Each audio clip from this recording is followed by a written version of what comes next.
Have you ever found yourself saying this again, that same tension in the team, or that same leadership meeting that is going nowhere?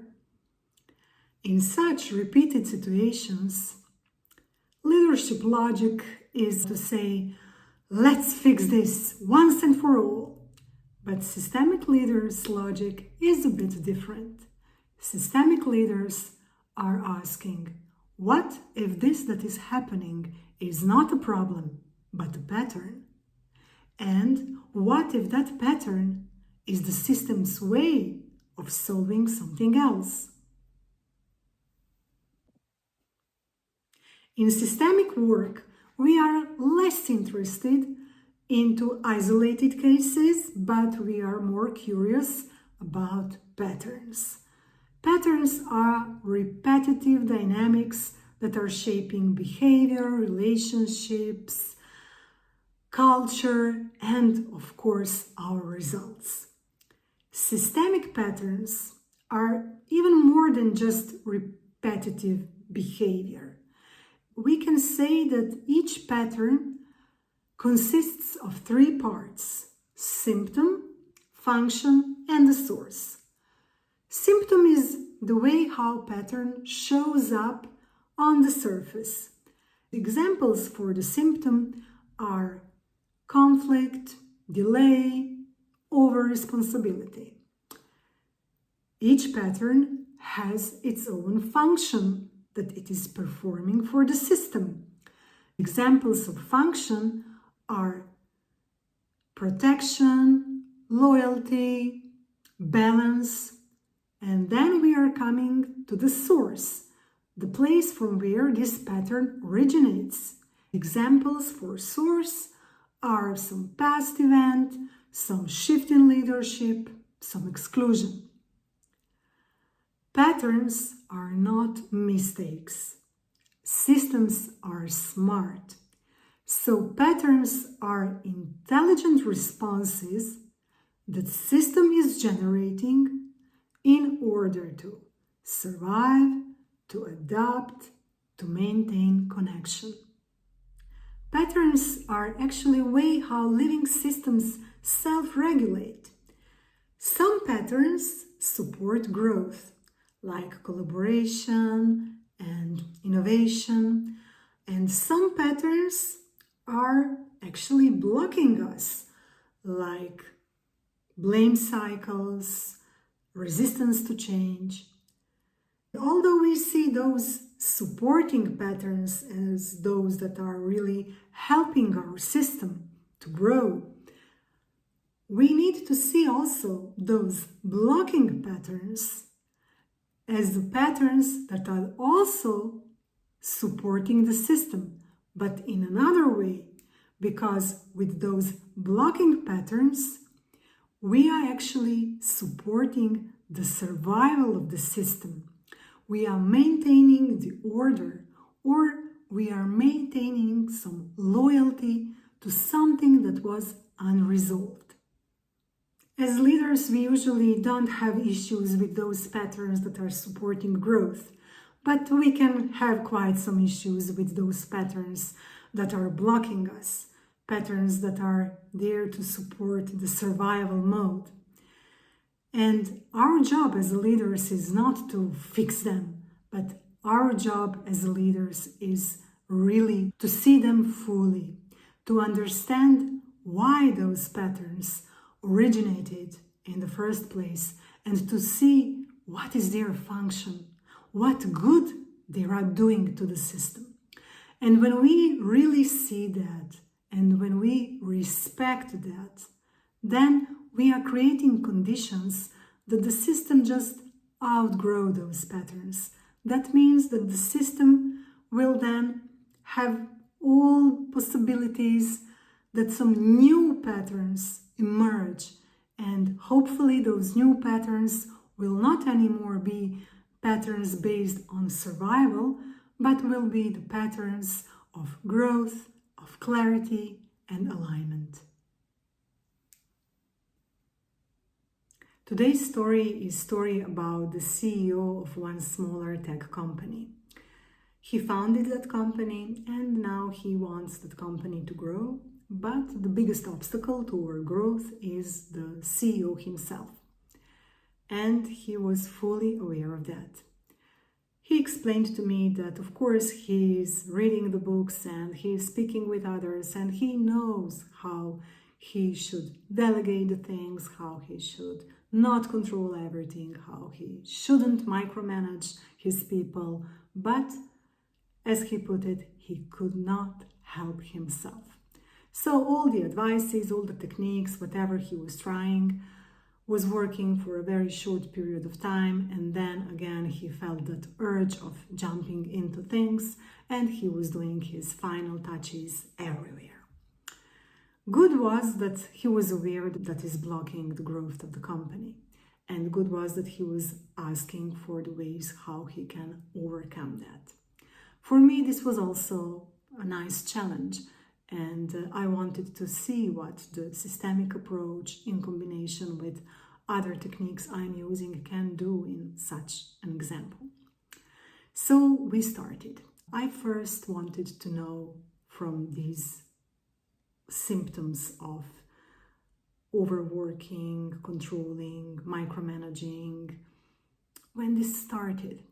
And he told me that pretty much from the beginning of the company, it is just like that. Then I was investigating his history a bit, and to make that long story short, we came to his upbringing and his family. What I found out is that he was the oldest child in the family. One of his parents had addiction, another parent left the family due to the issues with the first parent, and he was there in a very young age, needing to take care about his younger brothers and sisters.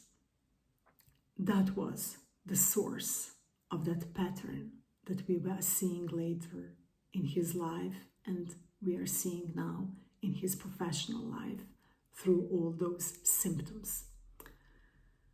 So it was then clear to me also the function of that pattern, because it originated there where he was confronted with the outside world, with all his fears, with all his wanting to help to protect his brothers and sisters. So the function was making sure that they will survive, that they will be okay no matter what is happening. This pattern was serving the similar function also in his current company, where he was trying to protect his team from everything that is coming in this outside world. What we did, one individual family constellation, and in that constellation we did several needed interventions, and those interventions helped that somehow energy softened. That constellation had a big influence on my client, but we continued after it also slowly to work on a lot of things that we needed to work on in order that he is moving himself from that survival mode into the growth mode. So we were changing some of his beliefs that were more survival oriented toward the beliefs that are more growth oriented. We were also working on a lot of the fears that were present while he was a child, and addressing them and understanding that now those fears are not anymore present in his life.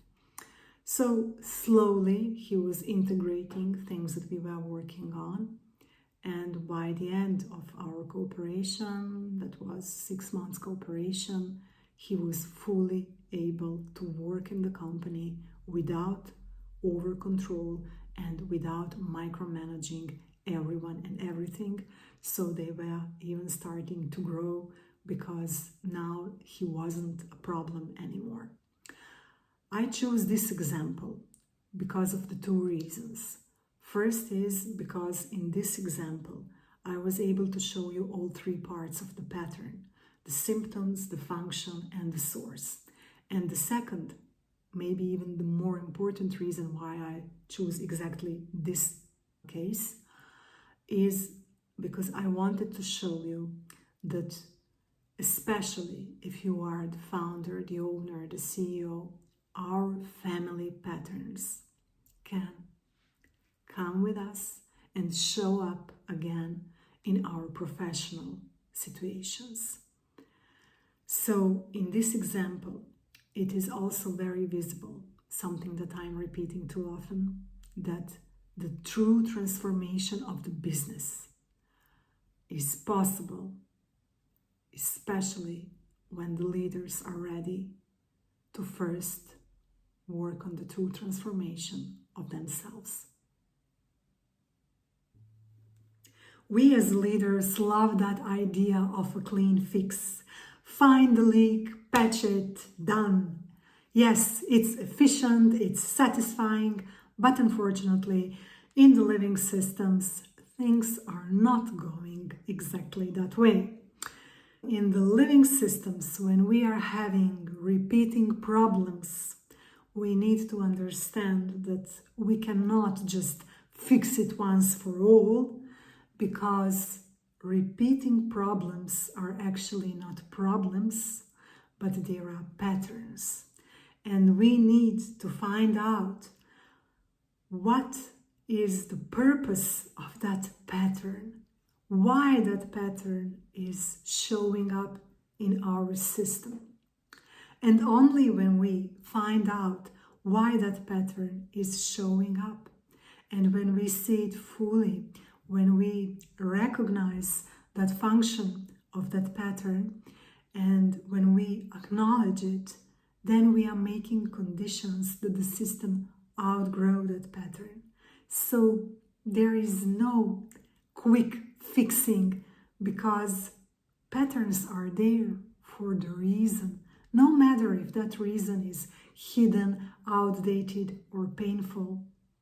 They are there due to the reason, and we need to see that reason, acknowledge that, then we are creating the good soil for not having such patterns anymore and having some more growth supporting patterns. For us as leaders, it's important that we shift from that fixing mindset to curious sensing mindset. And that in this curious sensing, we try to find out the symptom, the function, and the source of some repeating patterns that are, of course, blocking us. And when we are doing this shift, we are actually shifting from blaming to understanding, from resistance to flow. And this is the leadership that is fully aligned with the system, and that means that it's aligned with life. What patterns do you see in your team or your organization? What keeps repeating despite your best efforts? Who always gets caught in the same role?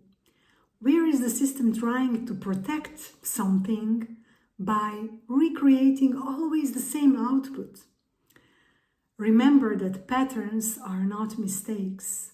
Patterns are very intelligent responses that system is creating based on its history, dynamics, and some hidden needs.